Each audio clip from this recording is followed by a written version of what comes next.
ورقة فدرالة موجودة الكجرة سنة بودا مال قلني جباتني امباسي بيا سومالي لان بتشسني في وبليس كينيا يبسا في مانغودوني بولي وان كينيا بيا سومالي لان كيسة جرا نقلتهم من المانو رمو وليغا دي فتيغاني ميجيسني ورقاتو مرادي في وغارب بيدو بچولا فحقنا ما رسول تو امباسي إثيوبيا بيا سومالي لان كيسة جرو حقلتهم يو كتر دغه فداجلاتن من سومالي لان دي كسومس ورين باسي يو كتر دغه فداجلاتن تو كيسا كن دغه فتو دغه انجرا غمانومان غلطوما ونسير الراي غمكانا المانو رمو امباسي إثيوبيا سومالي لاند كيس جرتنو سلاس غرو ما كيسنين تي مالي تو ورا كان تاتي جربيه تنو جي ساجرو دوغانجو تو كانا غرو مال المانو رمو اچ كيس جرتنو رمو ما ورغوفتنو ورمو ما كيسن ورمو جالتن المنا ما هند جالتن سببي كيسن كونكولاتان امباسي دكه كنسيمات دغه هنجرا غلطوما غلني كيسن امباديني أتلا كيسن أورمو بيسنا كيسة جرو حالا دندي غرغارو دندي سنو وان دندي سنوني غرغارا سنين جلالي يوالكم السلام ورحمة الله وبركاته أكسمتي اتفاق وني سنغوتن وان باي باي نمجد جبسو إسنا كسنا غوتني في يو تيلسن أبلوتي كي نفتولا كي نمو دندي كنا في غلطوما الفادا سنين جلا امباسي سومالي لاند كيسة كونا غلاني كمتي كيسة كونا غلان بيتو امباسي جالدو امباسي بيه سايون جالدو امباسي توكا مالف جولي بيه كينياتي دبيت اجيفماني شمران مانا دلغا كيستي كواتاريت كويتي تجيفماني بويان تو قلابان امباسي كينا غدي بوين بيكو جولي كينياف بلغا كيناني كناف من جالدوني تاو كوي عند كاو يچلمتا تجاو كنول كوبي ازرك زاو ايش كنت مال نعملوا طريق قال له مال فينو سلامودا والله امباسي إثيوبيا بيا سومالي لاند كيسه جرتنو المان رومو افسان انغفي خالدين ابراهيم مغاكي سوامين فتو كان ابوتي غدا رومو بيا إثيوبيا راغرا سومالي لاند إمالاني دفن أكاسيتي لتاني امباسي تيمتاني امباسي ولين كونكولاتا امباسي تين كيستو مونتا ندغني كونكولاتا امباسي تين لتاني ابوتي غدا چون ورا سير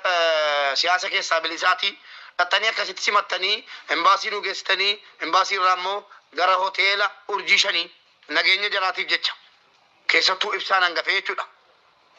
هوتيلا أرجيشاني كيسا كسين كوباچستاني جرتنو كوبان قبا والله هدو غلطوما اسنين جدا مقا هردفتوتا كوتي تي في مقا المان رومو معلقا كنا ولتقبني امانانا تشنن كنا ولين غلطوما اسنين جدا بوليون كينا غلطوما جداني يرون نيوان غاري وجته غلطوما جدا كنا برا كنا چوري مو سياست سينغالچو يوكي امباسي على چالنج بيتم امباسي جالد دوان كلو ازيرا بيا كنا لا انغدر كي ورا كترا بابا دير ان جالد مالفان جالد نبيتو بقى وان جبيسي زو يجرا كنا في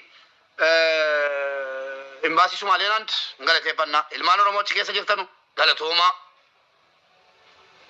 سمنا سنا بوتي غدا سمتن نغمچ سيجرا ulfaadha isinin jechuun barbaada maqaa hordoftoota kootiitiin jechuudha tokko inni lammataa immoo maangudummaa yoo rabbi jedhe bor guyyaa dhaqanii ciibsaa sajenne sana ciibsanii waan godhamu wayii jira waan godhanii waa hunda dubbachuun barbaanne kan milkaa'u dhaggeeffadha nama keenya turakkoo qaba kan jibbaanarraa qabu jibbaa isaa osoo alatti baachuu danda'u kan dhaqee akkaawuntii haadhaaf abbaa keenya banamee guyyaa sadiitti maallaqni walitti qabamaa jiru kun maqaa mucaa Somaaleetti nama jeeseetiin kijibamee dhaaba mootummaa kana jibbuu walitti qabamaa jiranii sa'aatii lamaa fi akkaawuntiin uguramee ture kan miskiintitti haadhaaf abbaa mucaa kanaa jechuudha. Galata Rabbii waa danuu keessa baane. Ilmaan Oromoo waa hunda dubbachuun hin taatu waa danuu keessa baane. Kanaaf waa hunda asirratti yoo dubbanne nu jala kan akkuma kan najibbu ko ana ajjeesuu qaba ana waraanuu qaba ana arrabsuu qaba oki anatti baachuu qaba malee hojii hojjedhu keessatti sharrii soogidda naquun gaazii naquun wallahi gaafan akkas godhee rabbi biyya duniyaarra hin jiraachinan yoonan naman jibbu tokko naman jibbu yuun qabu wal rabbi gonnaan abaluun jibbaan jira gatiin jibbu hojii isaa harkatti balleessee ilmaan Oromoo biratti akka inni jibbamu godha jechuun sheem wallahi hin danda'amu yoo rabbi nama jaallachise jaallatama yoo rabbi nama jibbisiise jibbama kanaaf warreen waan akkasii yaaddanu hedduu jirtu nan beeka tokkummaanumatu gaariidha yoo gufachiisuu barbaaddani anuma jireenya koorratti na gufachiisuu yaadaa malee sini galee yoo Aliyyi irraa rakkoon jiraate Aliyyi saabit kokki qabu Aliyyi saabit waan barbaaddan gochuun mirga keessan garuu dhaggeeffadha sababii Aliyyiitiif fakkeenya jechuudha anamma Aliyyi yoon jibbe hojiin hojjetaan amma Aliyyi akkan jaaladhu akkan jibbu Aliyyi nan beeku keessa koo beeka maaliifan sobala Aliyyi yookaan jaaladhu yookaan jibba eenyuun keessan hin beektan yookiin nan jibba yookiin nan jaaladhu garuu akka Aliyyiin milkoofne hin godhu mumkin utuu anaati yoo sharrii qabaadhe rabbiin sharrii ilma namaatiin na hojjechiisini yoo sharrii qabaadhe yoo danda'ame Aliyyuu marratti waan barbaade yookiin boksiin dha'uu yookiin immoo argachuu yookiin immoo isuma gufachiisuu malee gufachiisuun hin taatuti hangara kootii rabbi tan kenadhaa wayya nama gufachiisuu yaadu jechuun ilma namaa mana kireeffatee jiraate mana mataa keessa kaa'attee deemuu jechuudha tola naxaa tola kiraa mana kaffalee jiraataa inni mana isaa keessa biyya jiru Aliyyiin ani immoo jibbaa isaatii jedhee tola mataa koo keessa maafan deemsama nama raadde mana iyyuu kaffalee jiraataa mataa koo keessa akkamitti tola jiraata mataa ofii keessa kaachuu jechuudha ilma namaa fuudhanii kanaaf obboleessa koo obboleettii hojii irratti wal gufachiisuun hin taatu alhamdulillah milkoomnee jirra abbootiin gadaa dhaqanii nagaan achi ga'aniiru abbootiin gadaa yoo rabbi jedhe deemaa jiru bor deemanii dubbatanii maallaqa haga barbaachisu kennanii